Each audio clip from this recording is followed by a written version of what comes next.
I'd like to start by introducing Johanne Mayer, founder and director of NaaS Compass. Thank you, Johanne. Gustavo Carvalho, director of customer operation and technology at Telefonica, Spain. There's Gustavo in my center square. And then Mostafa, Essa, I hope I'm pronouncing everybody's names right, AI and data analytics distinguished engineer at Vodafone. Thank you all for being with us today. The panel has a pretty provocative topic, and some of the questions that were in the descriptions are a little provocative too. And we'll see where we end up here as the panelists discuss this. But if there is trouble with NaaS, then we want to find out where that is. So after 5 years of deploying NaaS, network as a service operators, are they getting the full benefits? Why are few, if any, inviting partners onto their NaaS platforms? And what impact is this having on the market? And then finally, there's another as connectivity as a service. And there's a question in the description for the session that says, will CAS wipe out NaaS before it reaches full potential? So a few provocative issues there that we're going to try and tackle in the time we have today. First, as I said, I'm going to start out with my definition. I believe maybe Tiffany or somebody will put in the chat box. I wrote a report back in the fall for the TM forum on NaaS, sort of where is it going, that sort of thing. And this definition comes out of the report that Tiffany just put the link in the chat. Thank you. So because there's a lot of confusion, at least I found out when I wrote the report and I asked people, there's a lot of confusion about the definition, but essentially what it is, most simply defined, is as a framework for building network services that decouples what the customer wants, so what their intent is for the service, from how the operator actually provides that service. So the operational business support systems, and of course all the infrastructure underneath of it, the network resources that need to fulfill that intent. So that word decoupling is important, and the word abstraction is important in the definition. And the definition doesn't have anything specific about the services themselves. So when for example, an enterprise requests a service, they could say, I want this service of certain bandwidth, these characteristics, that sort of thing. And then it just happens. It happens, and the customer doesn't really have to care about all the details behind the scenes. So that's really the definition for NaaS. And then we'll get into CAS a bit later, but that really is kind of a furthering of NaaS into making connectivity ubiquitous and embedded in all the digital products and services that the service provider provides. So with that as a baseline, I'd like to ask our panelists, first of all, to give a little bit of their background beyond the title, like why is NaaS something that you're interested in and involved in?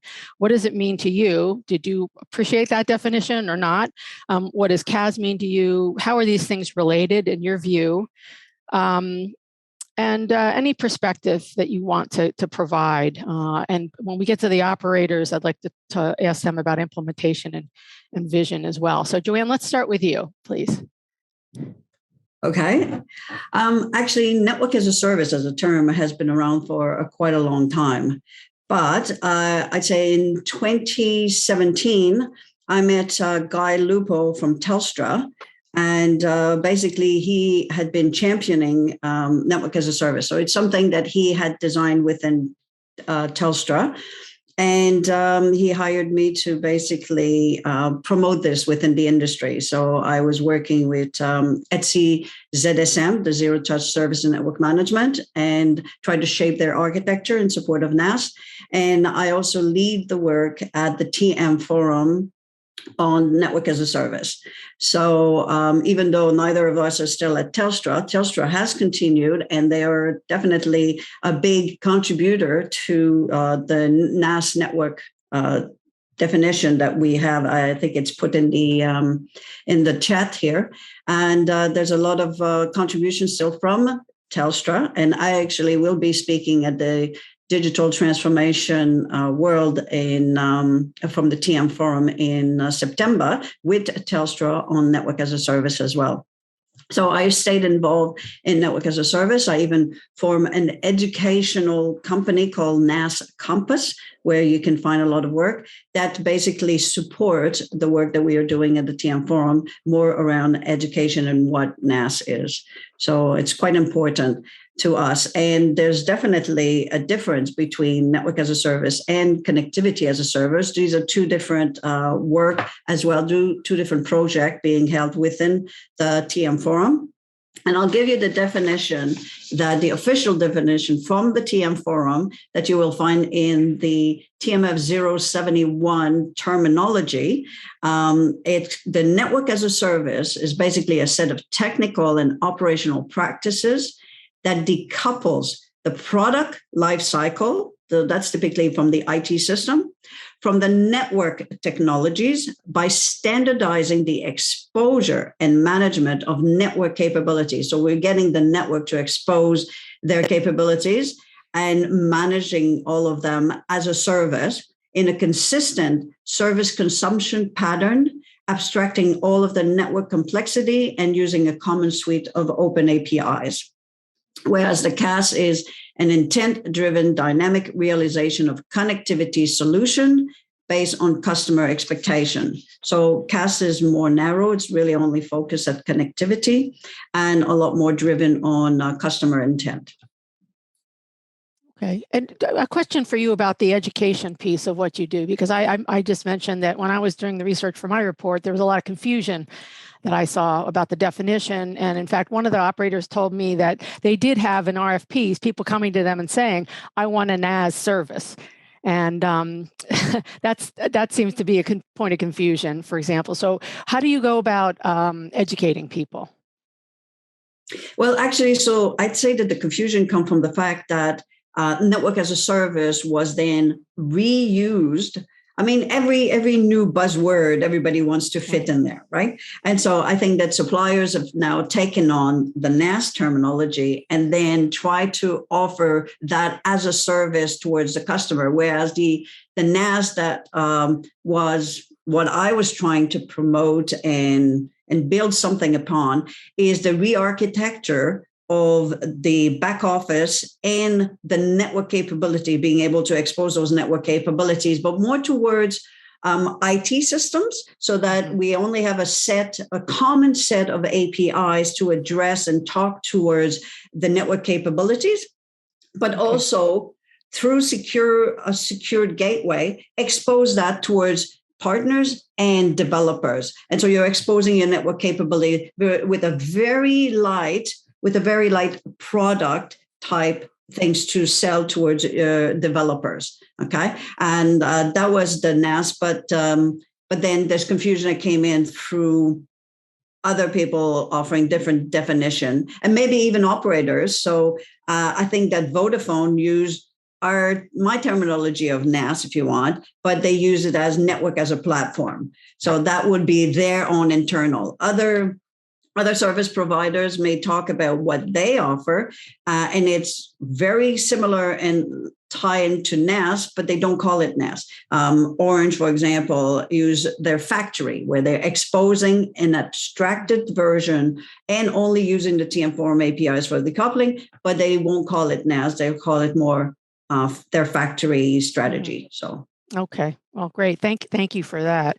Appreciate that. And so let's move on to Gustavo. Telefonica Spain. What does NaaS mean to Telefonica and CaaS? And a little bit about your background and how you came into being involved with NaaS, and then finally implementation. Anything you can tell us on Telefonica's implementation and vision with NaaS, please. Okay. Hi, Diana. Hi, everyone. Thanks for the invitation to be part of this panel. So my background that I have been working in the telco sector for 20 years now. So it's from the operations, and I have passed in different areas. So now I'm in very, I would say, concentrate and focus on the operation technology in the customer point of view. Okay. So now we have developed a lot of, I would say, automations, and improving our operations in terms of to implement a data-driven, concept, in our process. So it comes to us, the implementation of API, okay?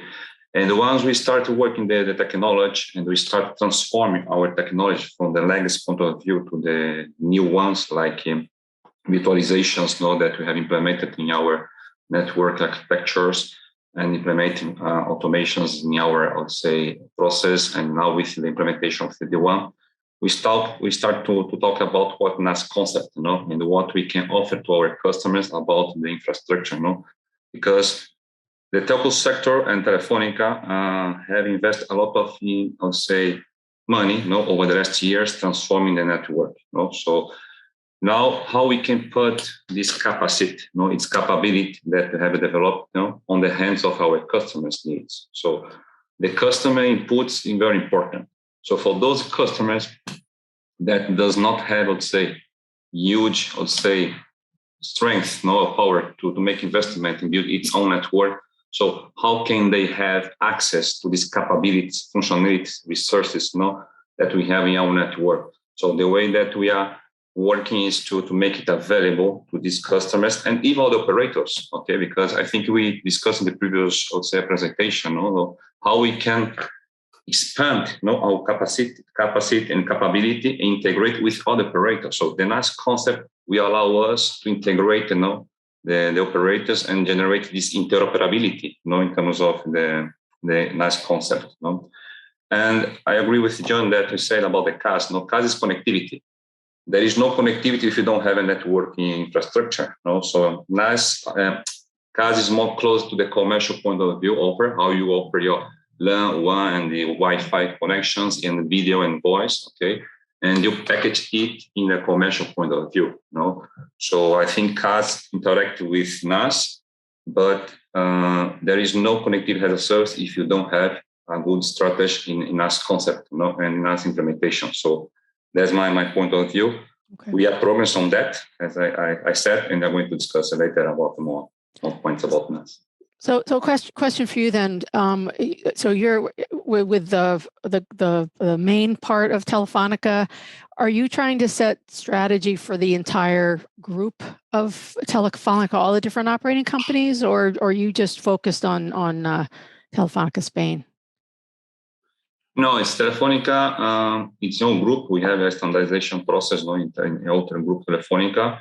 Over the last years, Telefonica invested a lot of in transport layer and in our backbone, I would say, that we experienced that everybody experienced during the COVID, the data traffic increased drastically and our backbone support this traffic. And we are investing in API gateway, so our operators is already, I would say, working on that. So I would say that the foundations for this NaaS concept is progressing across the group, Telefonica Group. And it's not a case only Telefonica Spain or Telefonica Group Solutions. We have implemented this strategy in API Gateway. So I would say the foundations that we created over the last years allow us to create this NaaS over this, I would say, solid foundation that we have built. Okay, great. Thank you. And that's part of the vision for the future that you have? Yeah. Okay, great. And then Mostafa, how about Vodafone and your background as well? So how did you get involved in NaaS at Vodafone, and how much of the group does it encompass? Brief about my background. My name is Mostafa, as you said, Mostafa Essa, so Mostafa Essa, Arabic. I'm working for about 18 years right now at Telecom. My experience only in the radio access network, and the last 10 years I was working with an AI and data analytics field, serving the telco part. So I work as well with the ITU, focusing some focus groups for empowering the telecom network with an AI tools and structure, as well as an ITSI.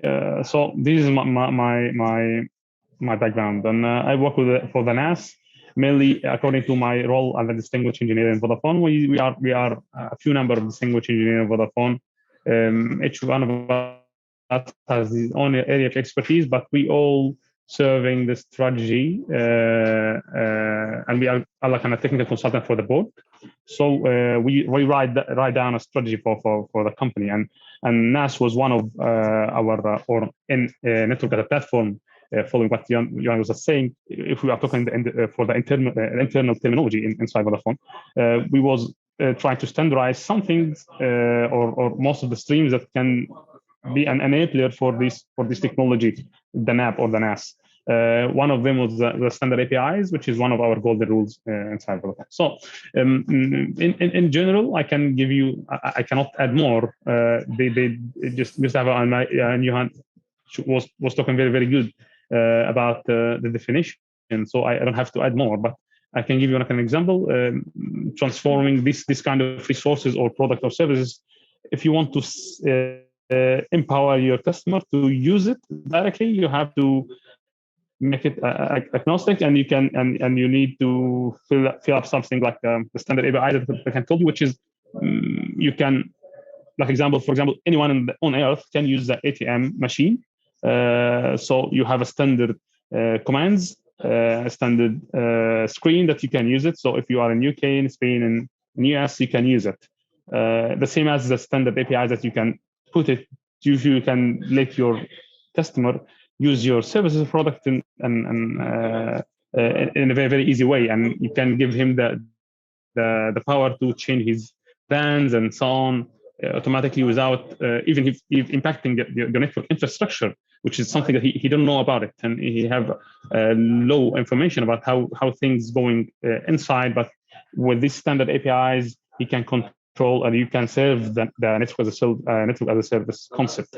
Not only the customers, but this customer could be a human or a machine, like what we are doing right now with the Essa products for the automotive industries, as well as sometimes I will give you an example that when Vodafone was working with a global customer, and this customer is located in a place in Hong Kong, and we don't have a location there, but we have some deals with other telco operators, so we can use the NaaS concept here that we can connect the transport network of Vodafone directly to the transport network of this AT&T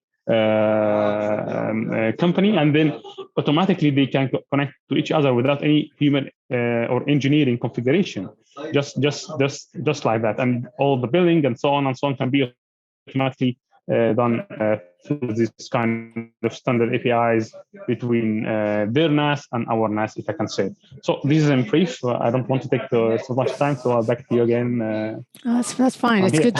Thank you. It's good to have examples of where you are and where you've taken NaaS to this point in time. So then maybe moving on a little bit, the title of the panel was The Trouble with NaaS. So there's some sense that, I would say a general sense in the market, but that NaaS implementation has been, and I'll put my little air quotes up there, slow. Do you guys think that's correct? Do you agree? And if so, why? What's holding back implementation, full implementation of NaaS? So again, maybe we'll just go in the same order, and then maybe I'll switch it up next time. So Johanne, what's your sense and from your perspective in the market? I think that, first of all, it's changes is always hard, right? And in the big ship, changes is hard. I remember when we first started with NaaS at Telstra, you have a lot of resistance because people don't like changes. They're always afraid of what's going to happen to them, to their jobs and things like that, and it gets to be very difficult. Then you have to train everyone. You have to let them know that, hey, you're not going to lose your job. It's just a different way of doing, and it's the new way. I mean, it's an API economy. You want to be able to expose things. You have to compete against, a cloud provider, which are basically a cloud provider is the same thing. We're trying to imitate by basically putting like a box around our network and exposing with APIs. So just like you do with ordering a service when you get onto a cloud, you say, you don't know how it gets happen underneath it, but it happens. And we don't care about how the how. And we're trying to put the mentality in.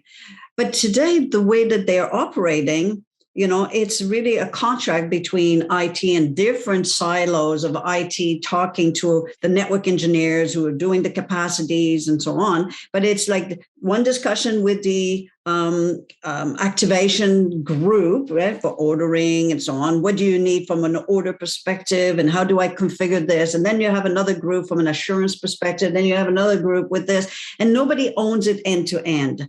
And then if you have something that crosses multiple systems, so let's say you're having the home internet service, or a quadruple play or a triple play, then it's all these different silos that you have to talk to and to make an end-to-end. And then from a network perspective, they don't own that end-to-end. And so NaaS is finally bringing that end-to-end into the network responsibility, and all of the network would own that end-to-end service from all of the operational, so for its entire life cycle of that service, and only expose the service and not the resource levels. We hide the how. And by doing that, that means that now you're decoupling, and now you can change, all of the network supplier underneath it, and their IT system don't need to know about it. And you become more flexible, things like that. But to convince people to go that way, it's like a big mountain. And then you have to talk to so many silos. There's so many silos in IT, so many silos in the network domain. And some may jump and say, yes, yes, we want to go that way. And others will push back and say, no, we never had even automation. Like transport doesn't have a lot of automation. They do it by hand because there's a fewer things. But if you're talking about adding something really quickly and that needs a transport, we need to then add automation and have transport exposing their capabilities and not doing by hand anymore. And all of these things takes time, and the learning, the applying, putting in new APIs. And network technologists are not software engineers. I had Neil McRae saying quite a few years ago that he wasn't going to hire any more hardware engineer, that all of his hardware engineer had to be hardware and software engineers so that they actually understood what it means to have APIs and stuff like that. Mm-hmm. I think it's a combination of all of that, and having the senior leadership understanding all of the benefits that it will bring to them, and making that as a thou shall do it, I think is also a big must. Absolutely. And just so for the audience, when you mentioned Neil McRae, you're talking about BT. Yes. Yeah. Okay. So I think any kind of transformation we do in this industry, leading from the top that you mentioned, and education and training, making sure people understand what the vision is, are extremely important. And they still have resistance, but because it's a big change, and people don't like change, but that's the way it is.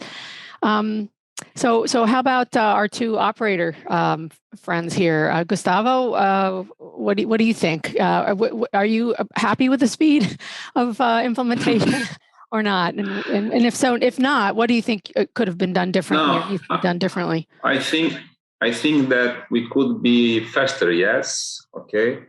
But I agree what Johanne said about the culture. No, so the old change must start from to change the culture. No, and so this take times, and if you don't have this culture graded, in the day-to-day of the company, is going to take time. But the first thing that you want to provoke a huge movement, for this transformation, starts from the culture, and I think that the companies on that now they understood the benefits of this NaaS concept, and now we are in the right way.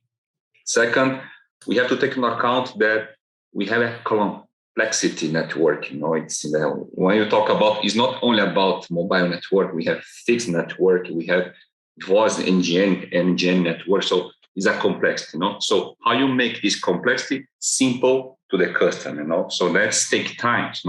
We have to migrate from the old, legacy infrastructure to the new infrastructure.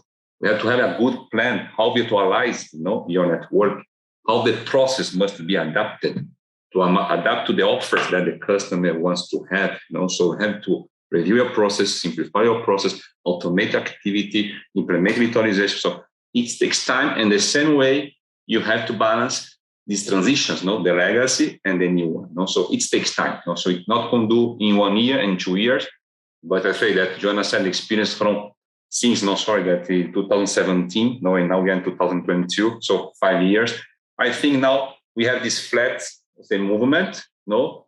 But I think that we are going to see a surge, movement in this NaaS concept over the coming years, because as I said in the beginning, the telco sector built the foundation, no? So over the last 5 years, the level of automations, the big data AI that we have implemented in our network, the API, and that we have invested a lot.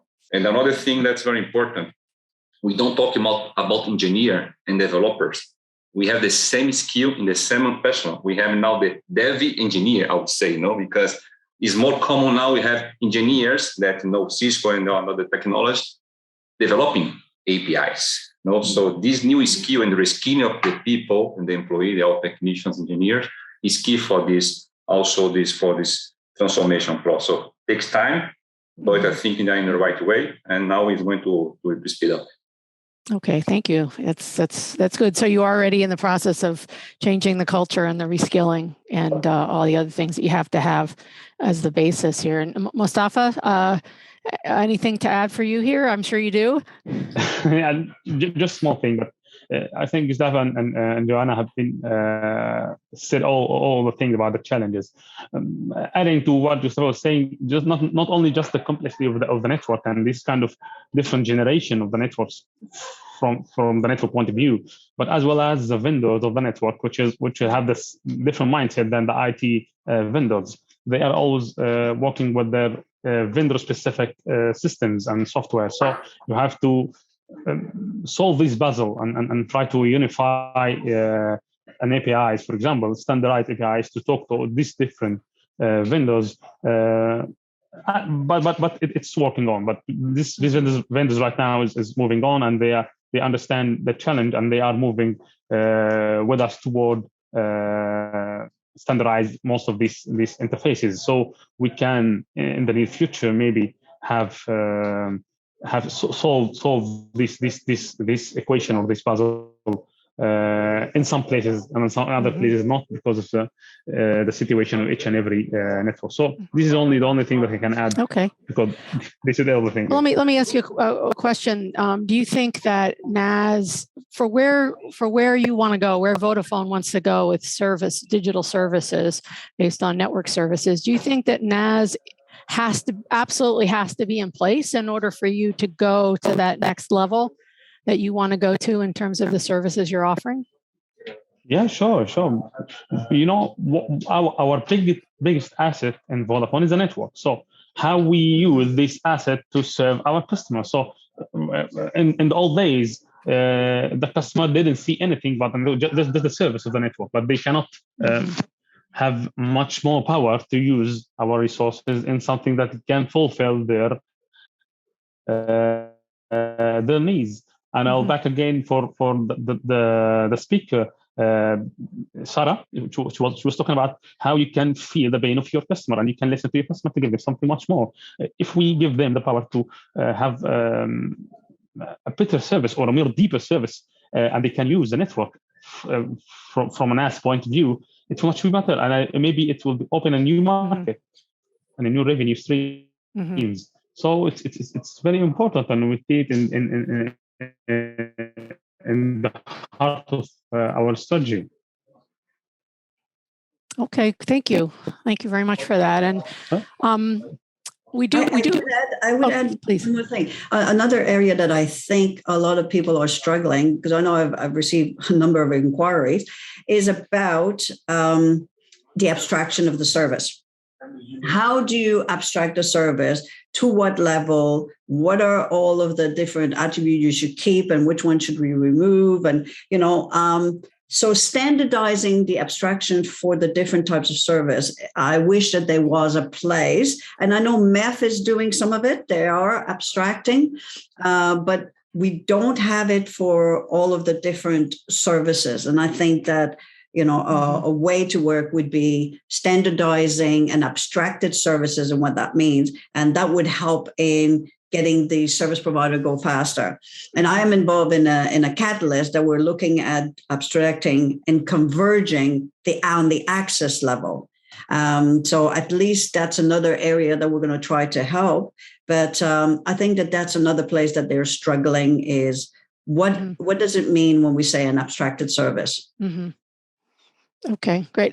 Do you mind saying who's involved in the catalyst? Is that something you can mention? Yeah. It's well, right now from an operator perspective, we have Telstra, NBN Co, GCI in Alaska, Verizon, VNPT, and not sure who else, but it's a catalyst led by STL, Sterlite Communication, and we have Incognito and Future Connections. Oh, great. That's good. It's nice to see a lot of different operators participating with that. They're very interested because there's a lot of EMSs that don't talk and don't have the same background stuff. So exactly. Thank you for that. So we do have a question from the audience. Shanti. Hi, Shanti has asked a question. So for the two operators, what was the growth forecast behind NaaS and or CAS when the strategies were set?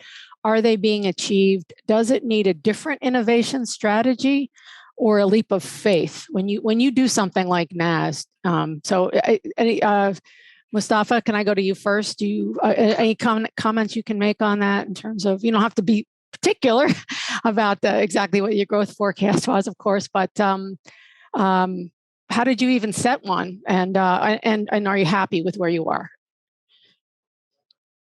I think we have the discussion maybe in a short call before the panel with you. We are in the early days of introducing this technology, and we are already keep learning, and we always have a good forecast to sell something. As I told you, sometimes we have small business solution that we sell it, for example, for our residential compounds. And on all days, we were selling something called a triple play, which is a triple service that can Vodafone provided to the residential compound owners, and then they can resell it to the customers. But right now, we can give them much more thing through the NaaS. Forecasting will be something related to more to the business, not to the technology. However, I can believe that we are moving a very small baby steps, but we maybe in a couple of years we will have something much more rare, and we can say that we are selling or we are offering a very solid NaaS to the individuals and as well as to the enterprise. But right now, as I told you, we have something that's called, we can call it a hybrid system or a limited NaaS, if I can say, according to the condition and according to the country and the network structure and so on.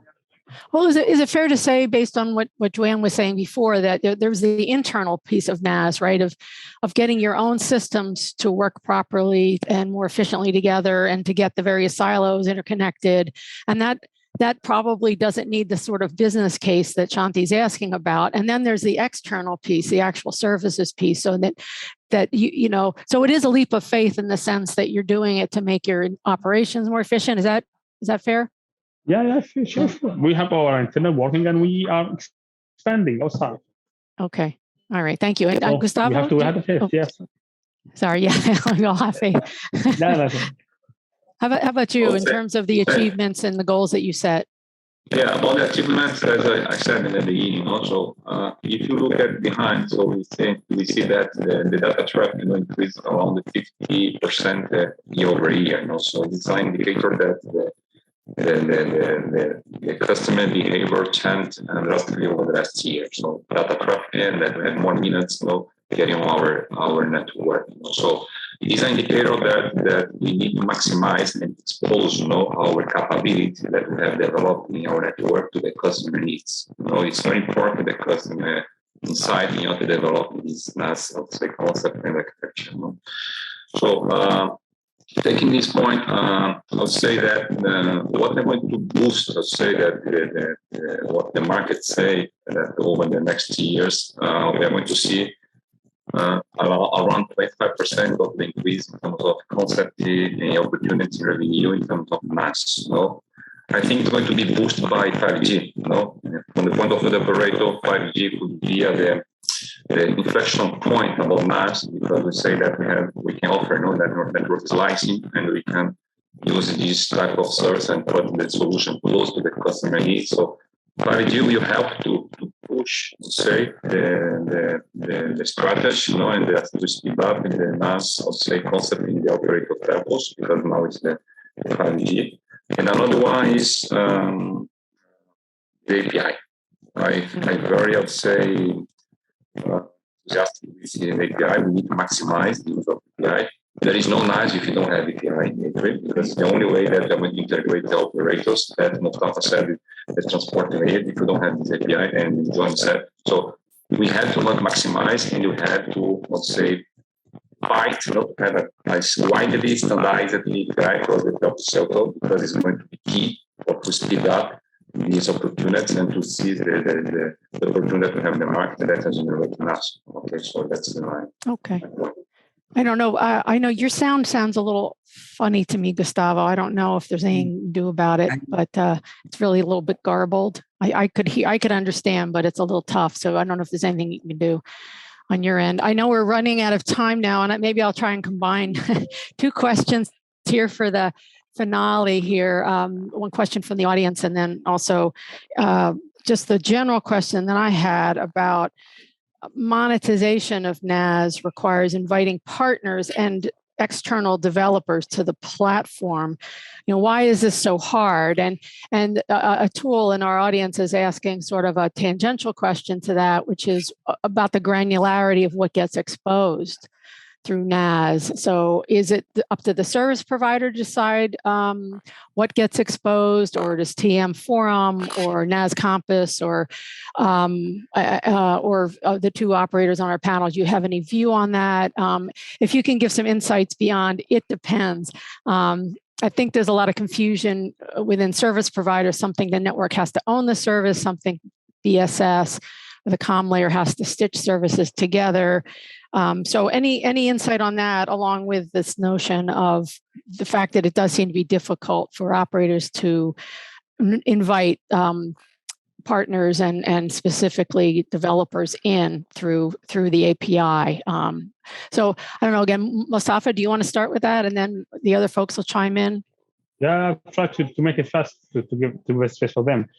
Yes, we are opening a lot of things. However, you can always consider, or you can always have a problem with dealing with the data inside the telco field, because you are governed with a lot of regulation and a lot of government tools. So exporting data to someone from external from the entity or from the company you have to be more cautious, and you maybe can put you in a bad situation, from the legal point of view. So you have to take care of what kind of data that you are showing to the developers or the external developers or third parties to work in, and you have to do a lot of legal things, NDAs and agreements, and you have to think about the terms and conditions, which will lead us to the second point of the granularity.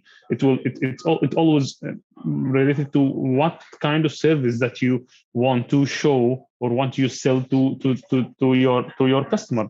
If you are giving them the freedom to have much more power on your network, and they can, for example, they can maneuver the network for their the existing network for their service. So they can manipulate the quality of service. They don't know the quality of service. They don't know anything. They just ask for something that they are pay much more, for example, for it, and then the network reconfigure itself to serve them. So they don't know anything about how these building blocks work, but they maybe have the power to change to a lower level of design of the network design, or maybe just on the higher level to just acquire some service and service like what Johanne was talking about. It's a data service or a voice service, which is a higher level of granularity. So this is my okay, that's your version of it depends, I guess. And I know we're out of time. So maybe just a quick one, Gustavo, from your perspective on that. We have here what Mostafa said about the security. We have to define clear the rules for the external developers, how they are going to add the functionalities in our network as a service. So we have to define the rules, because we have to assure the security to the network and the service that we are going to expose to the customer. So that's the point. And we, for sure, we work here with partners. I think the partners help us to speed up the introduction of this NaaS. The telco sector is open for that. And we are reskilling the team, as I said in the beginning, about developers, and also internal developers and external developers. But it's key to assure a security and clear rules how to introduce these services and functionalities in the NaaS architecture. Okay, thank you so much. And I want like 30 seconds from you, Johanne, before we close. Yeah, just on Atul's questions, I guess my biggest issue is that if you're stitching everything from the BSS, which is how they're doing it today, you're going to be really missing out on the closed loop architecture, the autonomous network, all of those things that are coming in that operator wants to move in. The more you do the configuration and the assembly at the comms layers for your product, and the more you know about the resource and so on, the less you decoupling and the less you'll be able to do autonomous network. And so by moving a lot of stuff at the network level and letting the network handles the rerouting, handles the end-to-end service and know what to do with it, which is what NaaS is really bringing, an end-to-end service, lifecycle, entire lifecycle, and so on, the more you'll be able to move from there to autonomous network. That's, I know we're out of time, but yeah. Great, thank you. That would be my 30-second. That was a great way to end. To remind people that you have to do that decoupling, or else you don't get the benefit. The next set of benefits of closed loop and autonomous. Yeah, exactly, and that's really where this is headed. So I want to thank our panelists today, Gustavo, Mostafa, Johanne. It was really helpful.